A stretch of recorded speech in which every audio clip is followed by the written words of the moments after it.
kami memaparkan tentang persiapan launching Kebun Raya Sambas, namun nanti kami mencoba untuk sedikit mengulas singkat konsep kebun raya, jadi agar lebih mengenal lebih detail lagi.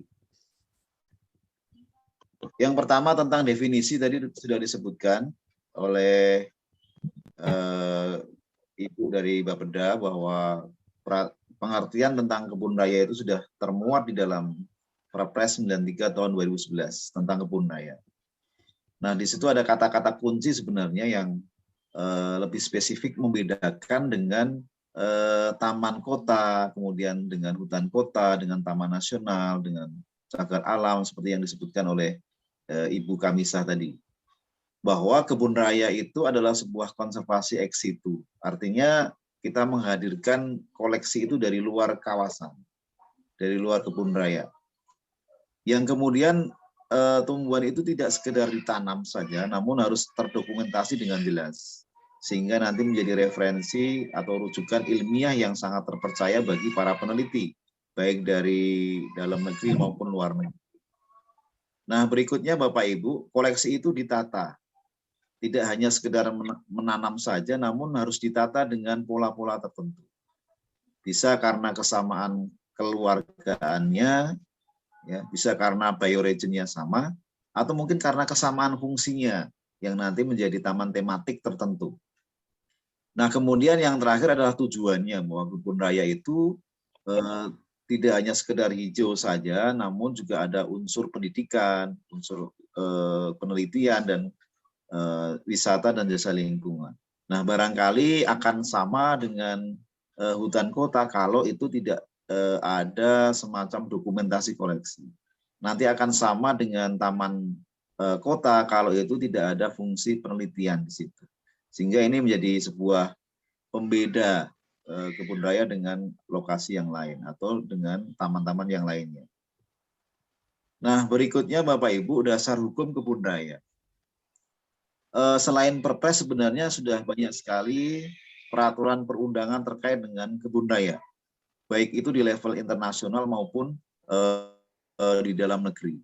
Jadi kalau di luar di internasional itu ini menjadi kesepakatan bersama baik pemerintah negara kita maupun di luar negeri, bagaimana tentang konsepsi tentang konvensi keanekaragaman hayati dunia yang declare oleh CBD atau Convention on Biological Diversity. Kemudian juga tentang tugas masing-masing negara di dalam mengkonservasi tumbuhan, sebagaimana yang tertuang di dalam Global Strategy for Plant Conservation atau GSPC.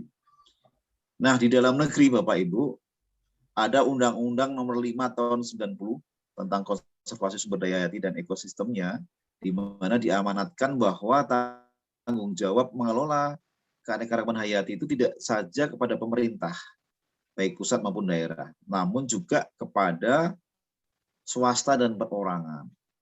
Sehingga ini menjadi pintu masuk bagaimana kebun raya itu bisa dibangun secara bersama, tidak hanya oleh pemerintah daerah saja. Nah, kemudian Bapak Ibu, Perpres 93 tahun 2011 itu sebenarnya sudah ada turunan peraturan kepala LIPI-nya. Ada 3 di sini ya. Ada Perkalipi nomor 1 tahun 2017 tentang rencana pengembangan kebun raya Indonesia. Kemudian ada Perkalipi nomor 10 tahun 2015 dan terakhir Perlipi nomor 4 tahun 2019 tentang pembangunan kebun raya. Nah, kebun raya Sambas dan kebun raya Danau Laut sendiri sebenarnya sudah masuk di dalam rencana pengembangan kebun raya Indonesia yang masing-masing mewakili ekoregion hutan Pamah Kalimantan.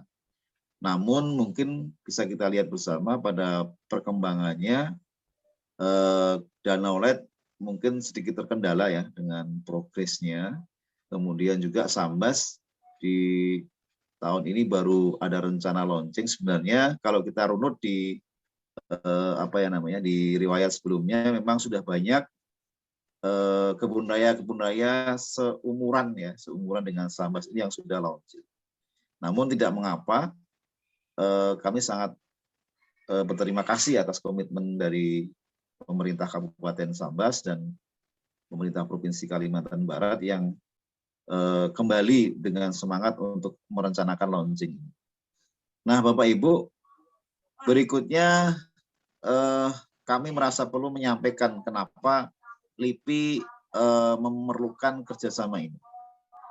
Jadi seperti yang disampaikan di awal tadi bahwa tugas Kebun Raya LIPI ini adalah mengkonservasi tumbuhan yang terancam di seluruh Indonesia. Maka kemudian perlu menjamin bahwa kebun raya itu bisa hadir di setiap wilayah di Indonesia. Kami menghitung ada 47 tipe ecoregion di Indonesia, ya, termasuk hutan Pamah Kalimantan itu, maka minimal harus ada 47 kebun raya yang ada di Indonesia untuk mewakili masing-masing tipe ecoregion. Nah, kebun raya LIPI sendiri ternyata baru mampu di angka 20-30% saja. Nah, berikutnya Bapak Ibu, ini capaian hingga akhir 2020. Jadi sudah ada 45 kebun raya Indonesia, termasuk kebun raya Sambas dan kebun raya Danau Laut. Ya.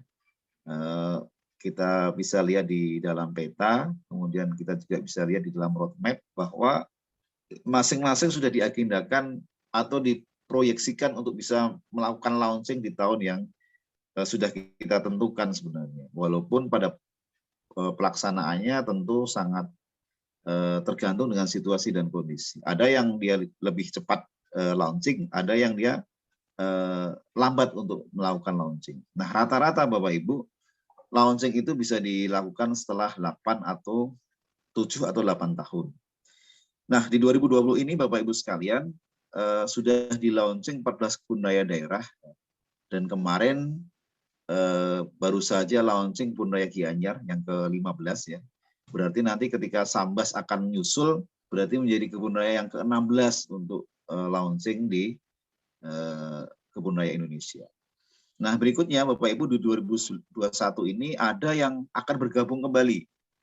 Ya, maksudnya ada yang akan bergabung lagi untuk membangun kebun raya. Di antaranya adalah kebun raya Papua yang ada di Jayapura, kemudian Halmahera Selatan di Maluku, dan Merangin atau Tapanuli Utara dan Brebes. Nah, ini semuanya sudah menginisiasi di tahun ini. Nah, Bapak Ibu sekalian, ini yang tadi saya sampaikan bahwa rata-rata kebun raya yang sudah menyelesaikan master plan itu akan di-launching pada 7 tahun berikutnya. Jadi rata-rata 7,3 tahun ya setiap kebun. Namun ada yang hanya memerlukan waktu 3,5 tahun saja, yaitu kebun raya Indrokilo di Boyolali. Karena memang yang pertama tadi seperti yang disampaikan oleh Pak Kepala tadi, ada faktor komitmen yang luar biasa dari kepala daerah, kemudian juga karena dukungan dari stakeholders, tidak hanya Dinas Lingkungan Hidup saja, namun juga seluruh OPD yang terkait dengan seluruh OPD yang ada di pemerintah Kabupaten Boyolali, termasuk stakeholders perusahaan-perusahaan sekitarnya. Nah, ini yang kemudian menjadikan kebun raya Indrokilo bisa sementara ini rekor untuk launching. Nah, bagaimana dengan Sambas yang sudah diinisiasi sejak 2008, artinya sudah 13 tahun running ya. Ini tentu semoga tahun ini bisa lebih realisasinya bisa lebih baik lagi. Nah, berikutnya Bapak Ibu, secara pentahapan pembangunan kebun raya itu dibagi menjadi 3 ya. Ada tahap perencanaan ya, yang meliputi mulai dari usulan sampai tersusunnya master plan. Itu tahap perencanaan. Kemudian juga ada tahap pembangunan di mana setelah ada master plan kemudian mulai membangun sampai nanti dicetuskan yang namanya peraturan daerah tentang kebun raya. Nah, kami sudah melihat di Sambas sendiri sudah ada perda tentang kebun raya. Kemudian juga sudah ada UPT atau unit pengelola teknisnya, yang itu nanti akan di bawah Dinas Lingkungan Hidup, ya. Dinas Lingkungan Hidup Kabupaten Sambas.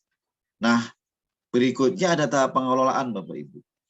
Jadi setelah nanti dirasa cukup siap, maka kemudian di launching, maka nanti setelah launching akan ada fase baru, yaitu fase pengelolaan, di mana kebun raya Sambas misalnya sudah mampu menjalankan 5 fungsi, sehingga nanti tinggal peningkatan pelaksanaan fungsi masing-masing. Bagaimana pengembangan konservasinya, bagaimana pengembangan fungsi wisatanya dan sebagainya. Ini berada pada tiga tahap. Ya. Nah, kapan kebun raya itu akan di-launching? Ini harus memenuhi beberapa kriteria, Bapak Ibu. Ada 4 kriteria utama ya. Jadi yang pertama adalah lahan yang memiliki kekuatan hukum yang tetap, clear and clean. Kalau kami lihat kemarin pada hari Jumat sudah dibahas bahwa Kebun Raya Sambas sudah punya sertifikat lahannya, walaupun belum semuanya. Nah, dari 300 hektar sudah ada 184 hektar, sementara sisanya itu daerah riparian yang memang tidak boleh ada sertifikat di situ, namun sudah dijelaskan sesuai dengan SK Bupati bahwa itu termasuk wilayah Kebun Raya Sambas. Nah, tinggal sisanya yang belum selesai, yang masih ada unsur tumpang tindih lahan. Nah, kemudian yang kedua memiliki lembaga pengelola yang definitif. Ini terkait dengan UPT atau UPTD. Nah, Kebun Raya Sambas sudah memiliki UPTD. Nah, tinggal nanti bagaimana menjalankan perannya.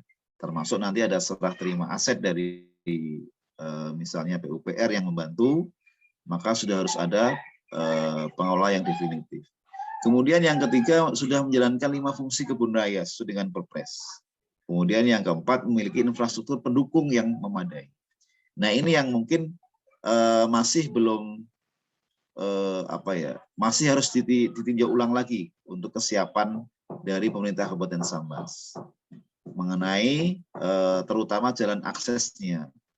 Sehingga pada hari Jumat kemarin Pak Bupati sudah mengumpulkan semua perusahaan terkait ya yang berada di wilayah Kabupaten Sambas untuk bagaimana bersama-sama bahu-membahu untuk membangun jalan akses menuju lokasi Kebun Raya Sambas. Tinggal nanti pintu gerbang dan area parkirnya. Nah, Bapak Ibu sekalian, kami mencatat ada beberapa indikator sebenarnya untuk mengukur seberapa tingkat keberhasilan sebuah kebun raya. Biasanya ada 5 parameter, Bapak Ibu, yang kita lihat ya tentang aspek legalnya. Sudah adakah perangkat peraturan daerah yang mengatur perda tentang kebun raya, kemudian perda tentang RPJMD, kemudian di RT RW-nya sudah mencantumkan nomenklatur kebun raya atau belum, dan sebagainya. Nah, berikutnya status lahan. Ketika di awal sudah bermasalah dengan lahan, biasanya akan tersendat pada pelaksanaan di belakang. Nah, ini yang selalu kita tekankan bagi kebun raya yang akan bergabung, bahkan di per LIPI nomor 4 tahun 2019 sudah kita tetapkan bahwa status lahan itu sudah harus menjadi readiness kriteria atau menjadi kriteria mutlak di prosesnya pembangunan kebun raya. Selama itu belum clear and clean, maka kebun raya itu tidak bisa dilanjutkan pembangunannya. Nah, kemudian pengelola yang definitif sudah ada, kemudian pendanaan yang kontinu. Tadi disebutkan oleh Pak Kepala bahwa kebun raya itu bisa bersumber dari APBN, APBD, swasta maupun hibah dari perorangan. Nah, yang terakhir adalah pengelolaannya, ya, sudah harus menjalankan beberapa standar perkebudayaan sebagaimana di Perlipi nomor 4 tahun 2019. Ini sumber dana tadi yang disebutkan, beberapa gambar sudah kita cantumkan di situ Bapak Ibu. Jadi biasanya pemberi dana atau perusahaan terkait itu bisa mencantumkan logo di area-area tertentu, misalnya di taman. Jadi tidak menjadi masalah bagi kita. Beberapa daerah seperti Kebun Raya Balikpapan di Kalimantan Timur sudah mengaplikasikan ini. Kemudian di Kalimantan Selatan ada Kebun Raya Banua. Dan juga ada Kebun Raya di Sriwijaya di Sumatera Selatan, di mana ada perusahaan batubara yang membantu membangun kantor pengelolanya. Nah, secara lebih rinci lagi Bapak Ibu, kesiapan dari Kebun Raya Sambas terkait dengan launching ini diantaranya tentang sertifikat lahan yang belum belum ada ya. Dari 300 hektar 184 sudah ada sertifikat, sisanya adalah daerah riparian yang memang tidak ada sertifikat, kemudian juga beberapa lahan yang masih tumpang tindih. Nah, ini yang harus segera diselesaikan. Kemudian jalan akses menuju lokasi yang ini hari Jumat kemarin sudah dibahas keterlibatan semua perusahaan terkait. Nah, demikian Bapak Ibu pemaparan dari kami